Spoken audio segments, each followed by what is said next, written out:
All right. Abraham Drost from Clean Air Metals joins us here today. Abraham, how are you? Well, Shad, thank you for having me. How's your life changed over the last couple of weeks? Obviously, everything that's going on and unfolding globally. You're based out of where? Up in Thunder Bay? Yeah, I reside in Thunder Bay, where that's also the location of our project. Yep. So we're hunkered down in Thunder Bay with the family. Everybody's healthy. We do have a couple cases identified now in the Northwest.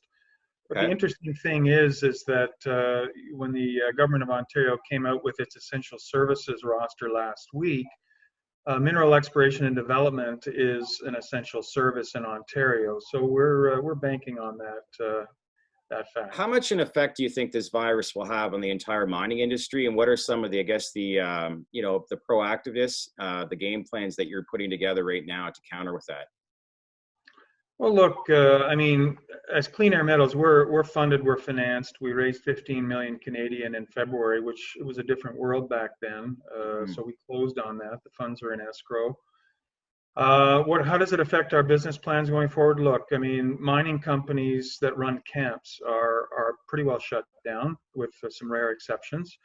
And there's a crisis in the world right now. So COVID-19 sort of business alternatives are the order of the day. I think companies are being rewarded for handling this properly and well.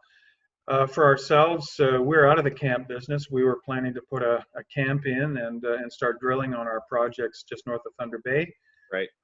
So that's changed now. We're out of the camp business. We're procuring a drilling company that has locally based staff that live in Thunder Bay. That will be able to commute to the site, which is about a half hour north, and go home again at night, so that we're not putting them in harm's way, other than to say we're trying to keep a small bit of the economy going here. So let's talk about your latest project, which focuses on the Thunder Bay area, and you're focusing a lot on palladium, platinum, copper, nickel as well. So tell us why this project is a big one and why it should catch a lot of investors' eyes. Sure. Well, this area happens to be palladium central in North America. There's two producers, pure play palladium producers in North America. One is Lac des Îles, just north of town here in Thunder Bay. The other one is Stillwater in Montana. Both of these assets now have been taken over by South African mining groups, the latest being the takeover of North American Palladium, which was 82% owned by Brookfield in December of 2019. That was $1 billion transaction, and the only asset was the mine.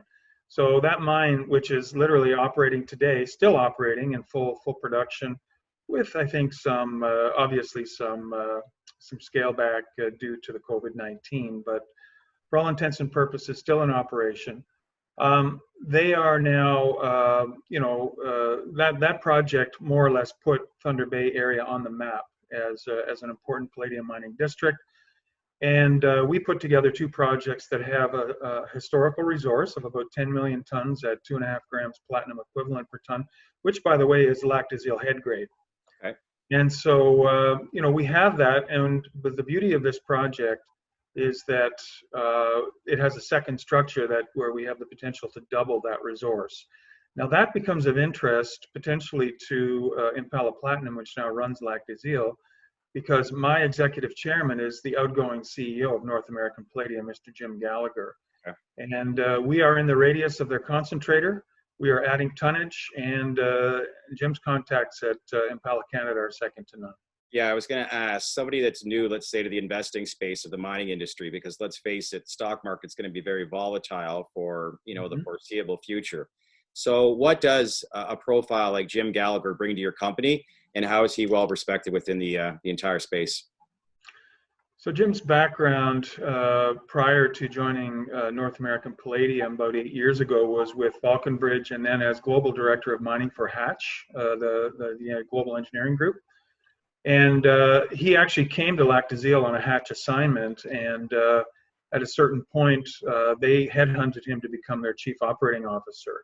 When Brookfield realized on its secured debt and took over the company, they invited Jim to become CEO. So, and he actually guided the company to a turnaround, the turnaround that led to the debt restructuring in the first place. and was able then to deliver the M&A on Brookfield's behalf to Impala Platinum. So, look, very competent mining engineer, very competent corporate executive, and executive chairman of Clean Air Metals. Your latest round of financing, $15 million, included Canadian businessman and Canadian billionaire Eric Sprott. So what impressed him the most on this particular project when speaking with him and, presenting this whole program to him? When one mentions Eric Sprott, one normally thinks of gold investments, and certainly has done very well in the gold mining space.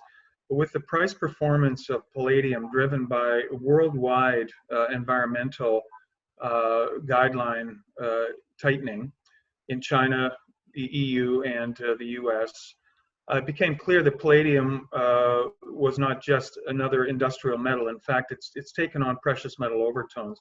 So I think Eric, if I may say with all respect, saw this as another precious metal opportunity. I mean, the price of palladium today is still $2,100 an ounce US. Right. Compare that with gold at around $1,600 US. So it is behaving price-wise, behaving extremely well. And I think Eric wanted to ensure that he had some exposure, and he chose Clean Air Metals amongst others, partly because we're probably one of the highest grade platinum palladium plays in the northwest of Ontario right now, and we're at Palladium Central in the shadow of Lac des Îles. So let's face it, we live in a time where it's all about global warming, and it's very, very important, especially in your industry. So walk us through, what are you hearing from business leaders at a day-to-day basis on the demand of palladium and platinum that you could share with the everyday investor?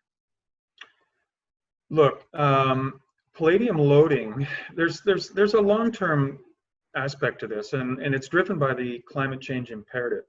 Okay. It's all about clean air, and driven by places, as I mentioned, like China, the EU, and the US, where they've actually strengthened their environmental guidelines that require a marked reduction in pollution from internal combustion engines while the world electrifies or decarbonizes the transportation sector. So, but the government's also recognized that process will take a couple of decades to fully be realized. So I was going to say, so while that process takes place, palladium loading in catalytic converters, which supplies pollution control in catalytic, or at least in internal combustion engines, the loading has actually increased as a result of those regulations. And so we're seeing real demand, and a supply chain that's short palladium at this time. So that is driving price. Makes sense. How much change have you seen over, let's say, the last 12 months, or has this been something that's been going on for an extended period of time? Johnson Matthey 3 years ago predicted that palladium was going to go over $2,000 an ounce. They're the largest manufacturer of catalytic converters in the world. They're a former refiner. They were bought out by Asahi, but they continue to manufacture catalytic converters for automakers worldwide. 3 years ago, Johnson Matthey predicted that palladium would go over $2,000 an ounce, and on the strength of that intel, a company out of South Africa called Sibanye Gold purchased the Stillwater mining complex in Montana. Everybody was wondering what the heck they'd been smoking. This was even before the cannabis revolution.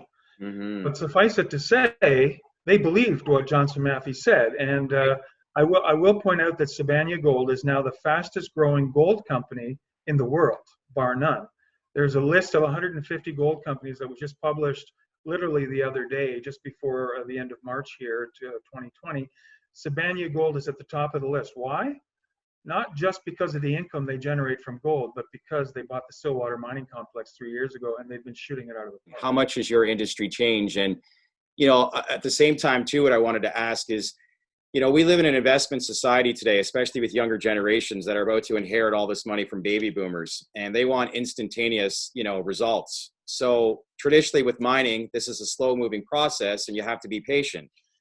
How do you address some of those, questions and concerns with younger generations that are about to inherit a lot of money from the baby boomer generation? Look, I think that's true. And I also think that, let's come back to the climate change imperative. I think that movement is real. Mhm. I think that, every human being has a vested interest in seeing a movement towards clean air and the attendant effects on climate change. I think it's, to some extent, if I may say, it's become also very much a millennial issue. And so I think the party, the people that you speak of that stand to inherit, that tend to more or less go into the next generation and looking for investment opportunities also have to realize one thing, and I believe it's this, is that if we truly want to decarbonize the transportation sector Mhm. or electrify it, depending on how you look at it, we are not ready to do that. We don't have the infrastructure today to support a Tesla in every driveway. We just don't, okay? So to get to that point, we literally need to make a step change in our infrastructure, ramp it up, and then go forward in a decarbonized fashion from there, okay, with EVs and all manner of EVs going forward. But that step change is a critical juncture, similar to what we saw, sort of the anti-industrial revolution that we saw back through history. This step change must take place so that clean air future can be realized, and that will require commodities. It will require nickel, copper, and certainly platinum and palladium while we get there. If I may say. So let's leave things on a happy note then. A lasting message for all your potential and current investors. What's a lasting message that you want to say as to why this is an opportunity or investment opportunity you want to be part of? Well, I appreciate that, Shad. I mean, to me, who also invested in the financing, as well as Jim Gallagher, I mean, we invested at the financing price. So we are exposed the same as any other investor. But the reason we invested, not only because we knew we'd be running it, and that gave us a lot of confidence, but by the same token, we also see this as a true value investment. We have an existing resource in the shadow of an operating processor. Okay, these processors are not, they're few and far between. There's only two in North America. Okay. And, so at the end of the day, look, it's a value play. We have a resource of 10 million tons, which we're targeting doubling on a second structure, which was discovered by Rio Tinto. So, and that's our starting point for the next program, which, we estimate will be 10,000 meters of drilling. So, time will tell, but we're very bullish heading into this.